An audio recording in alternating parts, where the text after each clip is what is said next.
وسلم نے ارشاد فرمایا النظرۃ سہم من سہام ابلیس، شیطان کے تیروں میں سے جس کے ساتھ وہ بنی آدم کو شکار کرتا ہے ایک زہر آلود تیر، وہ بد نظری ہے۔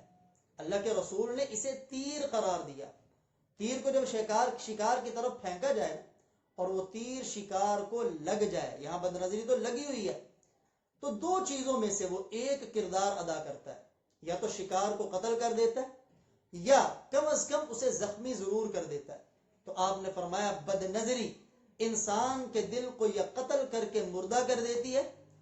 یا کم از کم انسان کے دل کو زخمی کر دیتی ہے۔ اس نظر کا دل سے مضبوط تعلق دیکھیں، آپ نے آگے فرمایا فمن ترکھا خوفا من اللہ، جس نے اٹھتی ہوئی نظر کو، اس بد نظری کو، آنکھوں کو جھکایا، حسیناؤں سامنے آتی ہوئی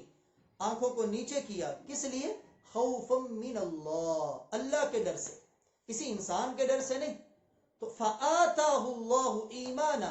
یجد حلاوتہ فی قلبہ، اللہ تعالیٰ اسے ایمان کا وہ درجہ عطا فرماتے ہیں، وہ مقام عطا فرماتے ہیں کہ اس کی مٹھاس، اس کی حلاوت اور لذت یہ آدمی اپنے دل میں محسوس کرتا ہے۔ چنانچہ مفتی رشید احمد صاحب رحمہ اللہ تعالی کی کتاب شریف پردہ، اس میں وہ لکھتے ہیں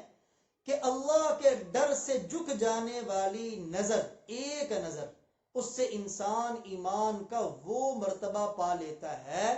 کہ جو مرتبہ وہ ہزاروں سال کے نوافل سے بھی نہیں پا سکتا۔ اللہ اللہ اللہ